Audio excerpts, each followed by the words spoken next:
as long as we continue to talk. Transgenerational wealth is a problem in Nigeria. Sometimes we even look like people like Aliko Dangote say, God forbid anything happens to this man. What happens? Why do you think? Because I think one of the international network did they have a program called the 100 Club. Your company must be at least 100 years old before you can be on that program. Why can't we have that in this country and sustain it? Now, one of the major reasons why we don't have that is because you need a transgenerational mindset, a transgenerational vision, and a transgenerational strategy.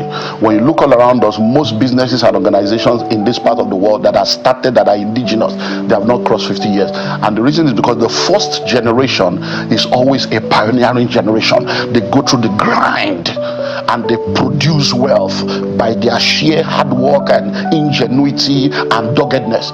But the second generation becomes a maintenance generation. Let us maintain what daddy and mommy has done. Let it not be destroyed. By the time the third generation comes, they become an entitled generation because they don't even know where the wealth came from. They are probably born abroad with a second passport.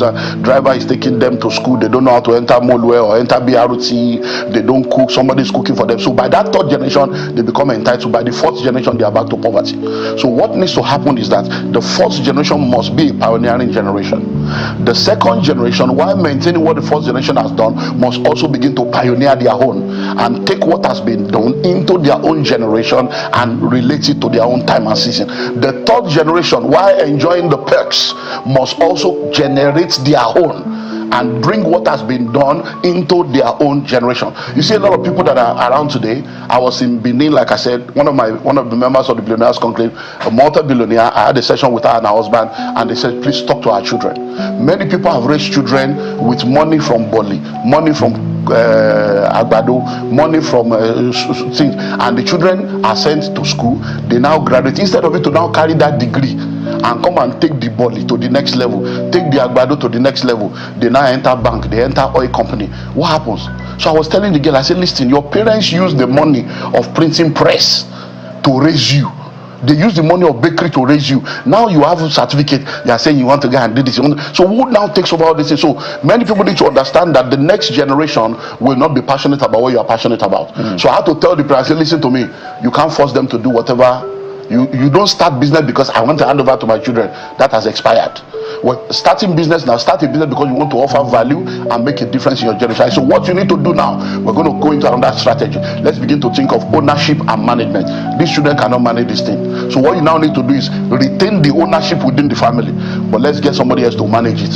So they can own it, but they don't have to be the one to manage it. And that's the new level. We have moved from wills, you are doing will, you are put it in a trust. So there are strategies to all these things, which is what we try to help people to understand. So for me, that's why we don't have transition, because the next generation is not generating, they're just relying on what has been generated. Wow.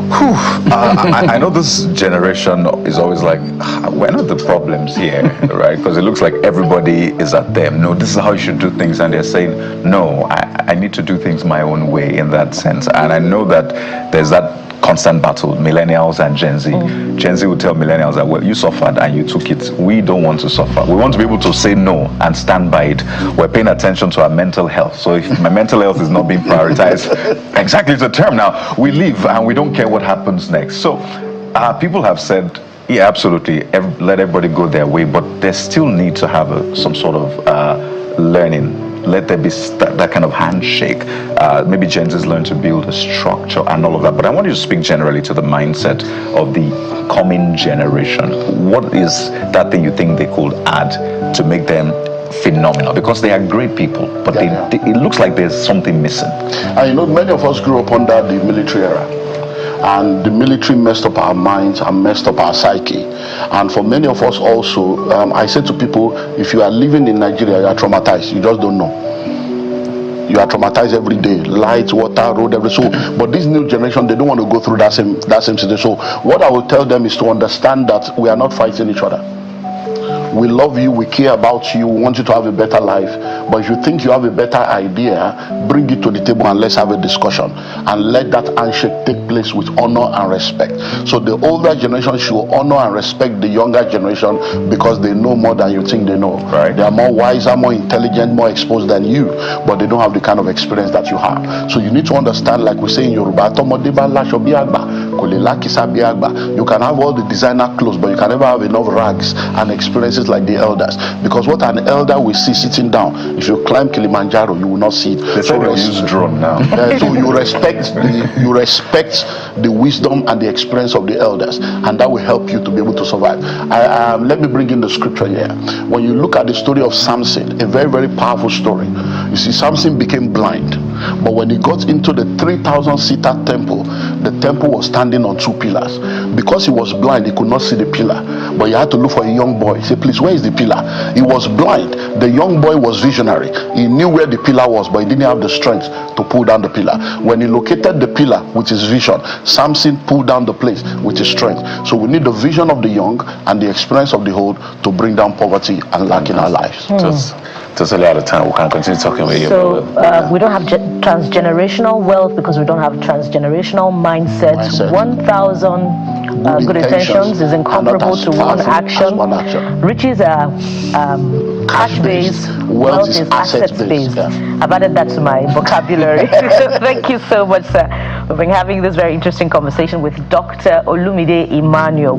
He's a chairman, Common Sense Group, global president, the Billionaires Conclave, and common sense guru and wealth creation agent. Thank you so much, sir. Thanks for having me. And we look forward to having you on yet another invitation.